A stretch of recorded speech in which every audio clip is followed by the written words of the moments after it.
Well, welcome to the Craft and Character Podcast. Steve Carter here, and in association with my good friends at CDF Capital and Food for the Hungry. Today, I'm excited because you know why this whole podcast exists. It's to talk about the art of and craft of communication. But as pastors and leaders and shepherds, we always want to be the kind of people where a character is leading the way. And every once in a while, I come across a book that I will read, I will devour, and I just know right from the jump that this is a book that the Craft and Character audience needs to be aware of, needs to go and get, needs to read. And today we're going to be talking with Winn Collier. And he was a pastor for 25 plus years out in Charlottesville, Virginia at All Souls. Most recently is at Western Seminary. But he is the author of A Burning in My Bones, which is this amazing biography on the life of America's pastor, Eugene Peterson. So, Winn, thank you for joining us on the Craft and Character Podcast. I'm really glad to be here. Thank you for inviting me. Yeah. Well, let's just start because what's awesome is you're an amazing, an accomplished writer. But you've been a pastor. Talk about your time at All Souls. You were the founding pastor, but give us a little bit about that, and then your current move to Holland, Michigan, and what you're doing there. Well, I've been a pastor for 25 years, as you mentioned, and we moved in 2008 from South Carolina to Charlottesville, Virginia, to help found All Souls, which is a beautiful little band of Christians and sinners and pilgrims, and had every intention really of retiring from there. But in a strange, unexpected move, we were asked to come to Western Seminary in Michigan, in Holland, Michigan, and to help found the Eugene Peterson Center for Christian Imagination. So, for decades, I've had I guess what I would consider a dual vocation of writer and pastor, and Eugene and I had some points of connection there because he named those two vocations as sort of pillars of his life, and so one informed the other, and so in this work at the seminary, it's a chance to encourage and blow some wind on the embers of the flame of pastoral integrity, which is Eugene's heart and mission. At the same time, work with writers and artists and creatives and curious Christians, and having the same kind of conversations that Eugene had, and seeing how we could be a witness to this grand and beautiful story that God is writing, and follow in the way that Eugene did. That's amazing. How did you first get introduced to Eugene's work, and where were you in the life of your pastorate ministry?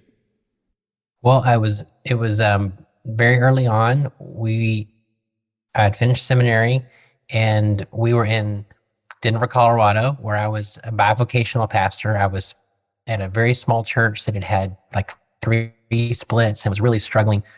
I was really young, newly married, way in over my head. Had just come out of a very difficult church situation where I'd been at a church for 2 years as an associate pastor, and it had just been a really brutal experience with a brutal environment, frankly, and I was reeling from that. And I came to this church that was struggling, and I was filled with all these ideas. Now I was going to finally have my chance to put my mark on a church. In some ways, I was reacting to the previous bad experience, but also was filled with youthful zeal.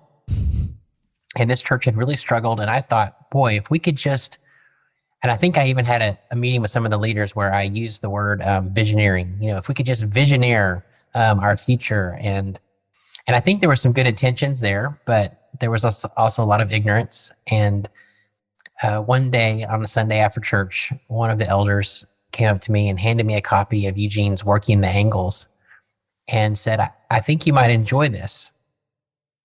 And later in retrospect, I understand he meant, I think you need this. And I went home, and I was a couple, probably just paragraphs in, and my heart was pierced. I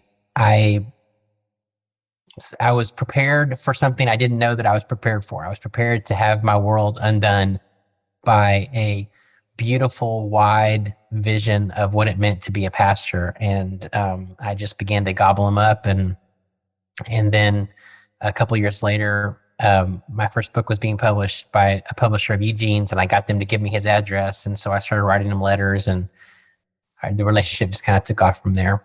That's amazing. I love that. We every one of us in pastoral work has had one of those moments where someone gave us a book that we, at the beginning of it, as we started to read, didn't know how much our soul and our heart and our spirit needed it. And what a great, great elder to give you that book. Working the Angles is fantastic. It's amazing to think that, and you kind of describe this right from the beginning of the book, but how this biography came to be. And I'd love just to hear, you start writing these letters, he endorses a book, but a friendship begins to the point where you, towards the end of his life, have this moment that you feel like you want to write this, but not sure how to start this conversation. Lead us from that point of him kind of reading your first book up to how the world was gifted with you getting the permission to write A Burning in My Bones. Yeah. I do think it's important to back up and say there was some real disappointment along the way. Like many of us, Eugene became a deep source of hope for me. Not because of him necessarily, it certainly was his way, but he was a voice for something that I ached for. And so began writing letters. I probably thought it was something unique to me, but he was writing letters with all kinds of people. I would learn later, as I literally was piling through thousands and thousands of letters. So we wrote letters. I did ask him to endorse one of my earlier books, and he said no. And he did, he was kind and generous, but I learned this. He was asked to endorse hundreds of books. He couldn't possibly, and that was disappointing to an extent. But then another time I wrote him a letter and asked if I did a pastoral retreat in Montana, could I spend an afternoon with him? And he wrote me back a kind letter, but just said, no, I don't have space for that right now in my life. And I knew lots of other people that had been able to go and meet with him. And I remember just feeling really sad, not because he said no, but just because I thought, I don't think I'm going to have that chance for that slow, lingering conversation. I remember when the documentary came out of Nav Press put out about Eugene's life.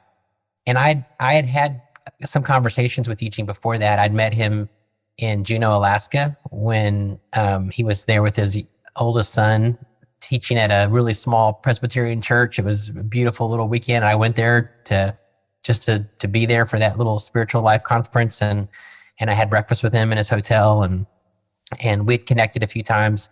But I remember when this documentary came out, and I was watching it one evening, and it ended, and I just felt sad. I thought, I don't think I'm ever going to see him again. But then a year or two later, I went to Montana for a pastoral retreat, and I did get together with Eugene while I was there. So the earlier sadness was assuaged. And as I was leaving, I just began to think about someone was going to write his story. And I started thinking about what I hoped that story would do, what it would be like, and what I hoped it wouldn't do. Biographies have a way of making it a person in their own image, pulling someone into fights and conversations they weren't really having on their own, right? And so I wrote him a letter, fully aware that Eugene, the last thing he was interested in was having a biography written about him. Right. And so he calls me back a couple weeks later. We talk about it. And I asked him the question. I said, Eugene, when you think about this, does it give you energy or does it tire you out? And he said, Winn, it just tires me out. And I was like, well, that's what I thought. And so I thought that would be the end of the conversation. But for some reason, we kept talking. And about 10 minutes later, he said, Winn, I think I have energy now. I think you're supposed to do this. And so off we went on this 4-year journey of writing the story. And it was humbling, beautiful, terrifying, fulfilling, all of those things. Well, in 1.5 sittings, I and half of it just because my flight ended and I had to get to the next flight. I was transfixed by this book. The writing, you are so gifted. You could, we'd never met before, but you could tell just the pastoral heart you have. But the ways that you were letting Eugene's life, but there were so many pieces that I didn't know. I'm a sports guy, so I'm like, the first quarter of the book, and I find out, he called Phil Jackson, the former coach of the Bulls and Lakers and Knicks, like his parents for his first church plant, and just all of these like random small worlds. Even I didn't know about Pat Robertson going. And so there's all of these weird pieces that you just put together in this book that really, really details. But I want to read one piece because I found myself in the early parts. I didn't know that as the degree of his father as a butcher. And you wrote something early on that I just thought, man, this was something that it seemed to be so definitive of how Eugene lived and wrote from probably his experience at a butcher shop. But you say Eugene remembered when talking about carving, he said, Eddie insisted was an art requiring patience. This is referring to butchering, attention, and years of practice. Carving a quarter of beef into roasts and steaks was not a matter of imposing my knife-fortified will on dumb matter, Eugene remembered, but respectfully and reverently entering into the reality of the material. And I was like, oh my goodness, this guy was like not just great at exegeting culture or exegeting scripture. He was doing this from a butcher shop. I found myself just moment after moment, there were all of these surprises in the book. I imagine as you were diving into thousands of letters, as you were getting to see the backstory of how Eugene became the pastor, the father, the husband that he was, the friend. What were some other surprises from the book that you were like, I didn't know this story, or I didn't know this to be so essential in his life, or so, I don't know, transformational in his story. But really, really, when you now look back, I can see it. I can see how that experience was so pivotal for him. Yeah. In some ways, it wasn't singular experiences. It was depth of texture. So, for those of us who met Eugene either through his books or in person, well into his ministry, after he had grace had been so deepened in his heart, it's in some ways interesting to encounter him, for instance, as a student writing letters back home and talking about his experience as student body president, and his the way he would talk about leadership, and it sounded like what you would expect from a young, idealistic, zealous college student who's trying to make his mark. And so I think one of the things that I think a perception I had, probably without really recognizing it, was thinking in some ways that this was just this sort of contemplative way, this God-aware way, this slow and deeply human way, that's just who Eugene was. Right. And I needed to sort of learn that. But realizing that some of that was who he was, but some of it was also a grace that had to be fostered in his life, and that he was ambitious, and he was zealous.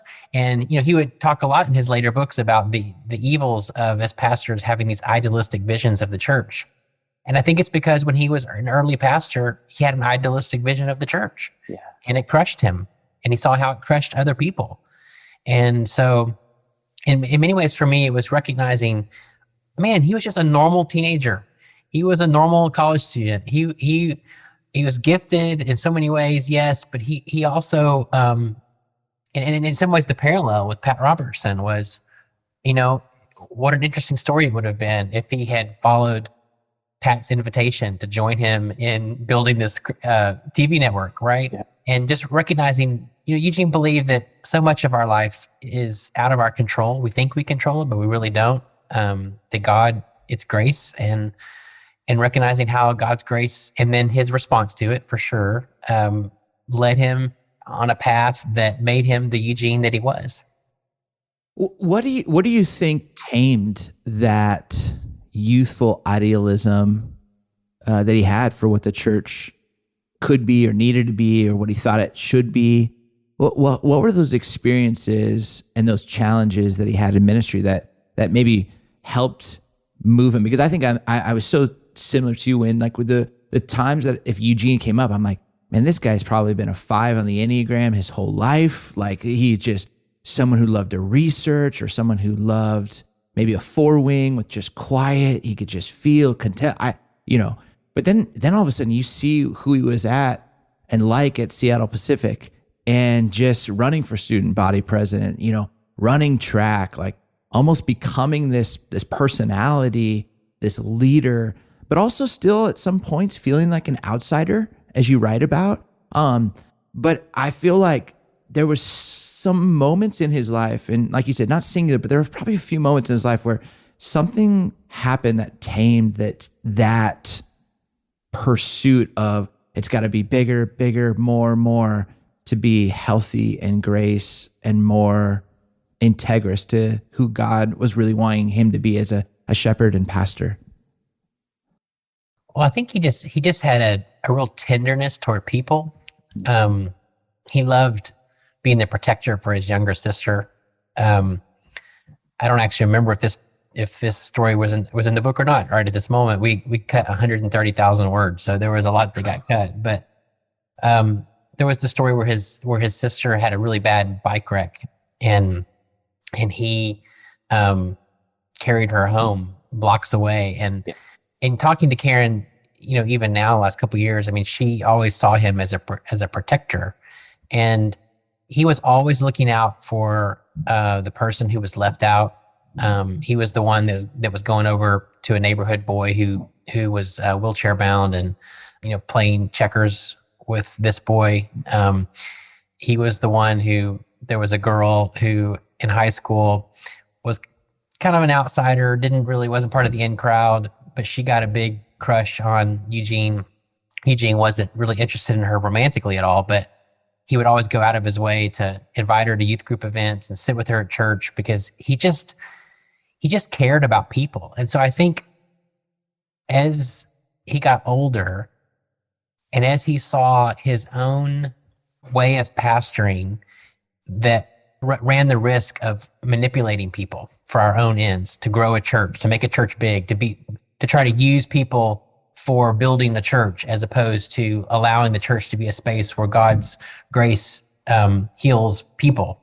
I think there was something about that really set him on edge, and he began to recognize that danger. And so he had the capacity to see his own shortcomings, and then to want something different. In the book, you detail something that I had heard, that he never wanted the church to be more than 500 people. I think you actually say that that was actually ascribed to him, but he often, I think, said 800 people. But it was about, can a pastor know the names of the people, know the stories of a people? Do you know how that even idea came about for him? Of, man, like, he had this potential to grow something, but somehow he knew had seen like capacity limitations. I mean, I think there's a lot of younger pastors who, with Instagram exploding, with marketing tools, with opportunities to get on conference stages or book deals, blah, blah, blah, all that stuff. There's something I feel like that was so integrous to, like you just alluded to, not wanting people to be used for his thing, but to create the space. But it seemed like he got really practical about that. Can you talk about that? Sure. One, just to clarify, because I do think it's really interesting, is so he actually did often use the number 500. He did, okay. But that wasn't really like, again, lots of times people hear Eugene and they think that he's being more like dogmatic than he even means. Like that was a symbol, a metaphor. But what you're probably remembering is what was interesting about that is he pulled that number because he thought it was the size of his senior class at SBU. And when he was the senior class president, he wanted to know everybody's name. And so he memorized the name of every student before they arrived on campus his senior year, which is astounding to me. I don't think I could do that. But what I recognized later in looking through his class records is that his senior class was actually closer to 800. So the funny thing was, he said it was 500 because of that, but it actually was 800. But I think something about that, the fact that even as a senior in college, that there was something inside of him that knew he needed to know people's names if he was going to lead them. I don't know where that came from other than the butcher shop. The butcher shop, yeah. So growing up as a son of a butcher, one of the things he always recognized is how his dad treated the customers. And in many ways, it was more like a family or a church than a business. That his dad knew people's names when they came in, and that it was a meeting place for all kinds of people. So those who were, buying New York strip and ribeyes, and then those who were buying the, pig's feet and the bologna, right? And that they were all welcome there, and he knew all of their names, and he knew what they ordered and when they ordered it, and yet the one person who felt like they didn't really fit in the butcher shop was always the pastor, because the pastor would come in with a certain air. He wasn't part of the butcher shop scene. It was the pastor that embarrassed his dad, because he would also get super spiritual. And he would somehow talk his dad into giving away steaks, And there was something that intuitively to Eugene said, there's something wrong here, that the most human experience is my dad, the butcher, and the most inhuman person in this room is the pastor. And that's not the way it's supposed to be. And I think he's set out to be different. And it's weird because there was all these almost dichotomies in Eugene's life. I mean, his mom is this, pastoral presence, speaking to, truck drivers and loggers, and just could preach the paint off the walls. Eugene goes to try and meet with different voices that people had recommended. And the last person that he goes and he meets with is someone that nobody thinks anything good can come from, and the most unlikely suspect. And it just seems like all the people that you think in this story should have had the most influence, it wasn't. It was all these other periphery characters. I'm curious, when you think about today's pastor, and you being at All Souls for 25 years, and what do you think is the thing that the pastorate ministry needs to learn most from the life and the example that your research, that your friendship with Eugene showed you, that you just go, man, if I give a silver bullet, I know this is a wild question, but wish more pastors had this, what would that be? In some ways it's hard to answer, because Eugene was super slow to want to say a general word to all pastors. He wanted to say a word to the pastor that was in front of him. I do think there's something about not being afraid to actually be a pastor. it's a scary thing in some ways, because most of the ways we're conditioned and taught, and most of the ways our personality seem to move toward is toward things that can easily debilitate being an actual pastor, like wanting to build our reputation, wanting to judge ourselves by the size of our congregation or its supposed effectiveness. And Eugene would just insist over and over again that we don't actually control these things. We think we control them, but we don't. And we're at the mercy of the grace of God. And to be a pastor is to be whoever God has uniquely made you to be. And don't try to be Eugene. Be Winn, be Steve, and then be filled with eyes to see God and a heart that longs for God, and then move that direction, inviting other people along. I'm not sure that there's any further wisdom that moves much beyond that. There are things that can help that be more possible. There's things that can accompany that, but pointing our life to God and inviting others to it, that's the work. That's beautiful. That is so beautiful. Eugene also, and you talk about this in detail in the book, but he faced challenges in ministry. How did he handle that? As a pastor, as a man, and as a father. What did you learn about how Eugene handled the challenges that come from ministry? It's not very glorious for sure. He kind of endured. He describes that over 6-year season of the Badlands, where he would have left the church if God would have let him. He tried, which is important to remember, I think, when we hear him later talking about stability, that he tried to leave, Yep.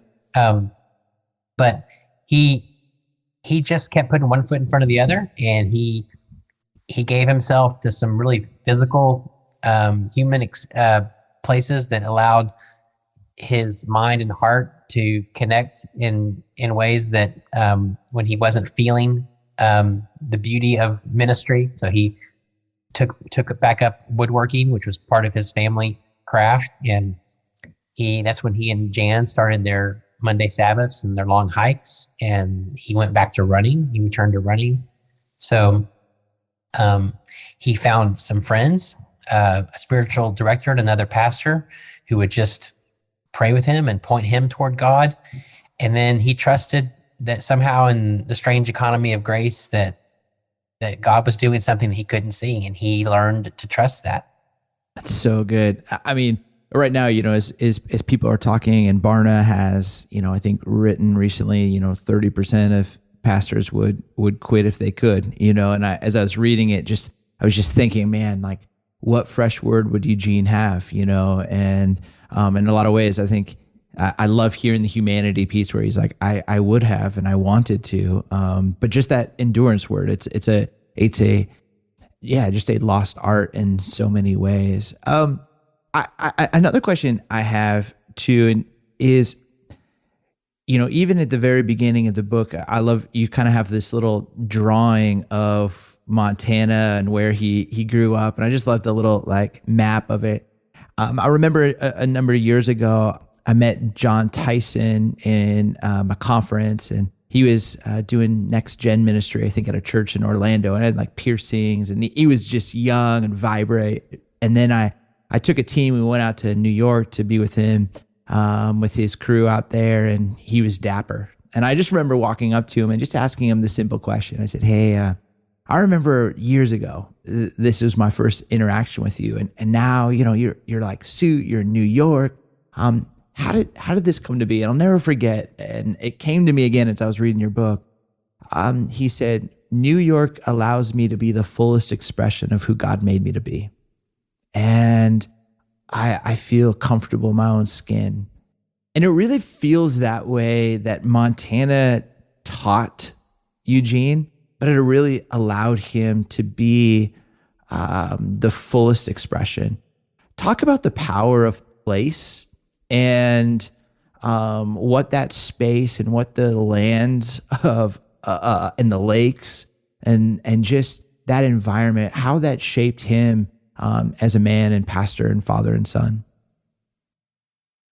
Well, Eugene said you can never separate theology from geography. Wow. And so theology that is not situated in geography is abstract, and it's not very well suited for the incarnation.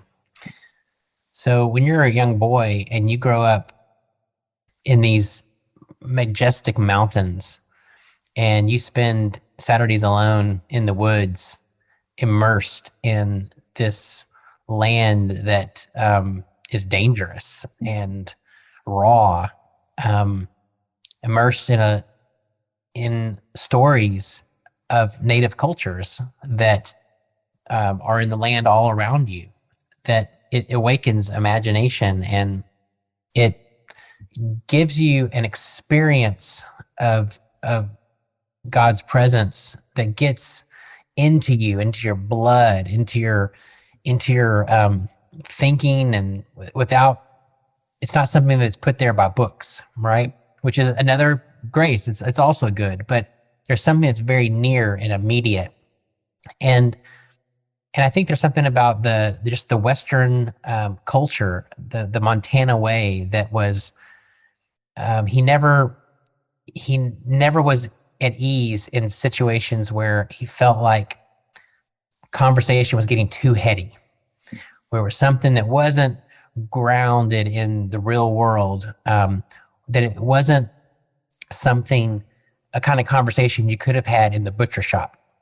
In some ways, I think if it's language that doesn't work in the butcher shop, it's probably not language that's very well suited to transforming people's lives, for most of us. And that even showed up later when he was translating the Message, because he wasn't that whole story. He didn't start by translating the Message for America. It was for Hartford County, Maryland. And smaller than that, it was for Christ Our King Presbyterian Church. And smaller than that, it was for this little Sunday school group that he led, where he was trying to figure out why the power and evocative imagery of Galatians was not igniting in their heart. And he said, okay, I'm going to write it in their language. And so he did. So, everything was specific. It was for the people right in front of you. And I think that's something that's, in our digital age where we can be removed from most everyone and just pop in and out. I think we're losing some of the specifics. Man, that's so beautiful. I mean, because I think a lot of times people are like, well, the Message, how did that come to be? And they just don't know the story of, man, here's this heart of a pastor who wanted and struggled with the reality. Why isn't Galatians resonating? And so what's that resistance? And so using this ability to write, to try and help them see the imagery, the power, the beauty, the sacredness of this letter. It's just once again showcases that pastoral heart. And I love how you said that, to the people that were right in front of him, to the right in front of him, not to the crowds, not to the, someday I might be on this. It was to the people that he was faithful with, that God had placed right in front of him. Part of this podcast is really, again, on the craft of communication. We often, and I feel like I've actually never heard Eugene preach a message. I've read a lot of his books. How was he as a preacher in your research? What did you find in his preaching that what was the style of the way in which that he preached? Honestly, by most criteria that we think of these days, he was not a very good preacher. He didn't mesmerize people. He wasn't a wonderful communicator. You had to really listen because he had such a raspy voice. Much of the time he read his sermons. There was seasons where he would move away from that and not read his sermons and do them extemporaneously without notes or minor notes. And after a short season of that, one time, one Sunday afternoon, Jan encouraged him that maybe he should return to the manuscripts. Um, but I think in some ways it's a powerful thing because in another sense, he was deeply moving as a preacher. And maybe this gets to the heart of your work here with this podcast. I don't know for sure, but I'll let you be the judge. But there was something that he carried within his body that was the presence of God. Wow. And I think, I guess I want to be careful. I'm not saying that we shouldn't strive hard to learn better skill and craft. But honestly, I do think a lot of times we do that in an attempt to make up for a lack of the Spirit's presence. Yeah. And we are grasping for something that can only happen by what the older Christians, would have called the unction. That there was something that Eugene so deeply knew of God, that was so wedded to who he was, that it carried, that authority carried with him as he spoke. By most homiletic classes in most seminaries, I assume he would have gotten mediocre grades. But if you're asking, how did the Holy Spirit fill his mind and his words and his voice so that the power and presence of God would be manifest in the living word coming to the people of God, that was potent. But in some ways, it also was for those who had ears to hear. Right. There were a number of people that I think even now would say, I didn't get too much out of that. And that's fine. But I think if you were attuned to what was happening, I think if you were attuned to what Eugene was actually doing, it was a deep grace. Yeah. Well, and I resonate so much with that because, it's the character piece. It's that attunement, that fostering, that ability to receive that deep grace and that presence that you're talking about. What did he do? And we talk about this often in the podcast, are the practices. And we mentioned like running or hiking or Sabbath, but I think for a lot of us, we want that depth with the Spirit. We want that love for the presence. And again, not just because Eugene did it, we should just go out and copy it. But is there something that you just came across that you were like, man, you could see the intentionality at which he lived? I mean, for me, right from the beginning when of the book, and one of the kids are going down to see their dad to tell him that dinner's ready, if I remember the story right, and opens up the office and they sees their dad with the prayer shawl and just in this moment of prayer and just kind of like stepping back to say, seeing what his dad was doing. And it might've been for breakfast, if I remember right. But just this, you saw this practical, this intentionality, but is there something that practices that he did that allowed himself deeper connection with the presence of God? I should say first, Eugene was asked this kind of question all the time. Yeah. And most of the time he didn't answer it. Yeah. And the reason why is he was really concerned about people's penchant for replication. Yep. And frankly, kind of playing into the tell me the three things to do, and then I'll conquer that, and then I'll do it, right? And so I think what I would say is he was one of the most disciplined people I've ever known. But it was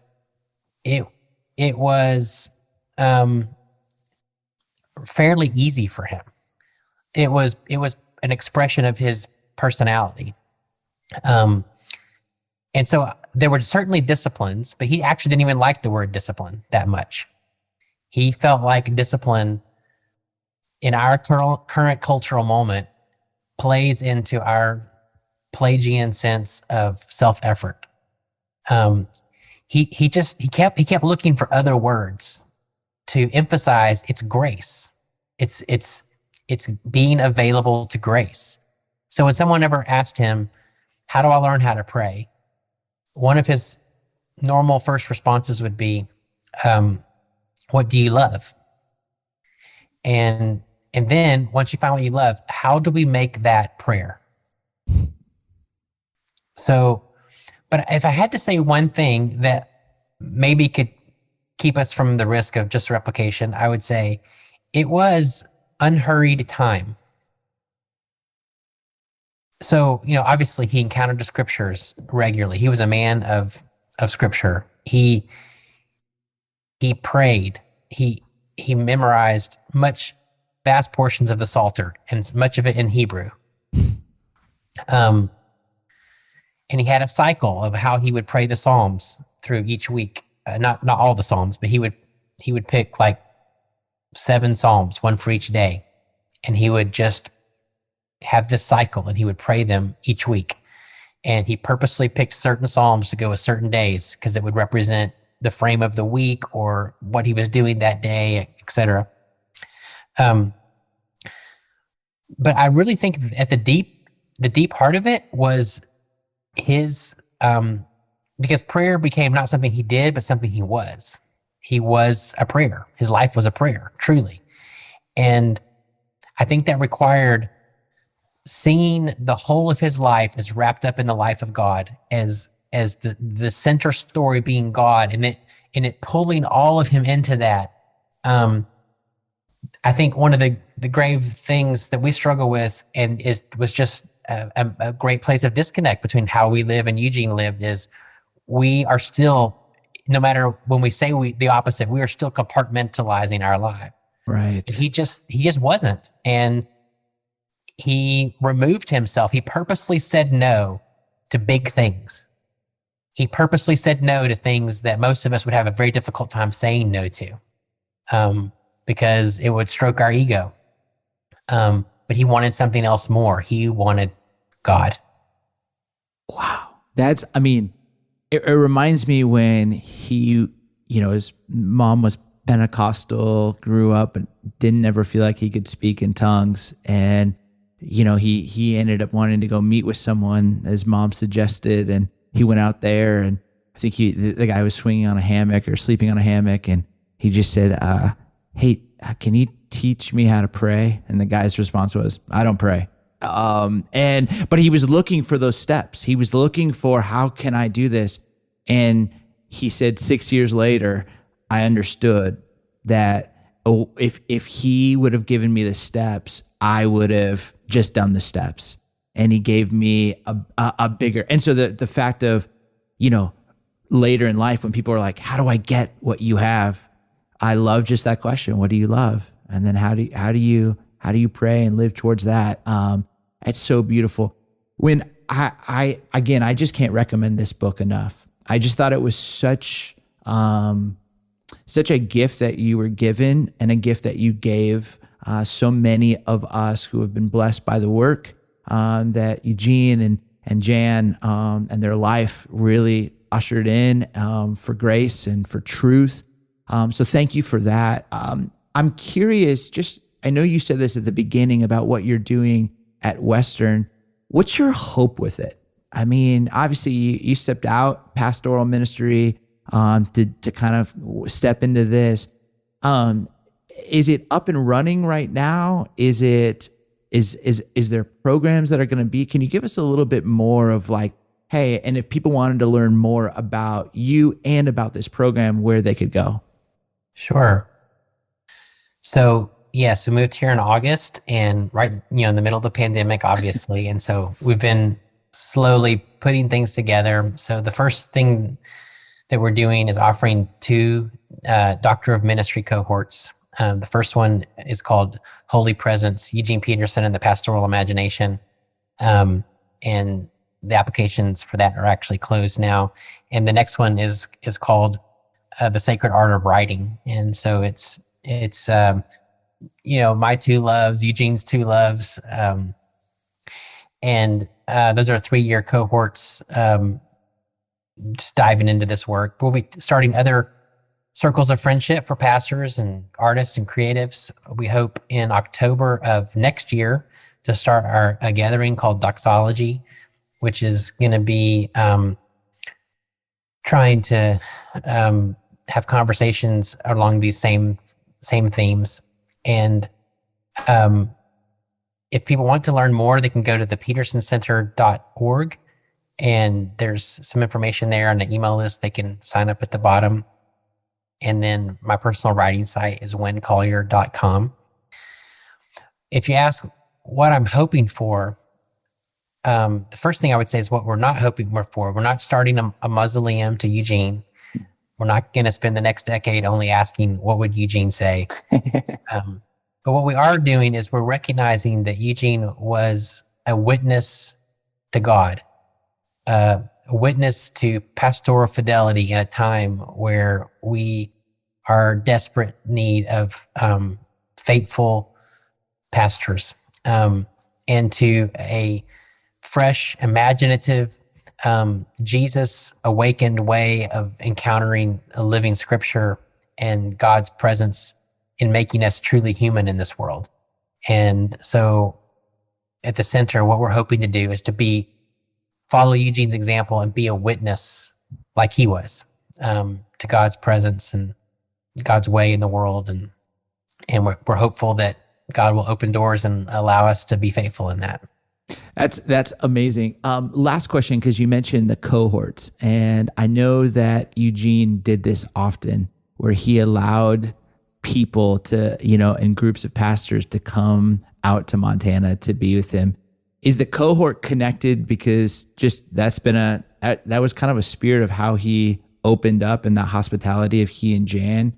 Or was it just more of like, hey, this is the best learning opportunity that we could think of for people all over the world, or a little of the two? Yeah. Well, it's something I've been involved in for the last 20 years, with another group that I've led called the Genesis Project, where we just bring people together. And honestly, I just don't know. I think for pastors particularly, we just don't need a lot more information. Yeah. I think we need friendship and we need God. And I don't know, maybe it's just because I'm simple-minded. I don't know how else to do that other than to get a small group of people sitting around a circle, sharing good food and good beverages and a good fire and good words and some space that allows that space to become friendship and prayer in many respects, because I just can't imagine how else we'd do it. Winn, thank you for just the time, and again, just for the book. And I'm so excited for all of the listeners to go to Amazon, go to Barnes and Noble, to pick it up, to read it, and you'll get a sense of just that theology and geography. You'll get a sense of that just sacred longing that Eugene had. But there are so many practicalities that you'll look at your life, look at where God's placed you. But I promise you, by just seeing how he pastored the people that were right in front of you, this book is incredibly timely for right now, because like Winn said, we need these kinds of pastors, people who aren't chasing the next big thing, but have that ability to say no and love the people that God has put before them, because they understand the grace that God has given to them. Winn, thank you for joining us on the Craft and Character podcast. It means the world, and many blessings to this new endeavors. And I hope that you enjoy tons of good coffee from Lamangelo's. So much love, man. Grace and peace. All right. Thank you. Peace to you.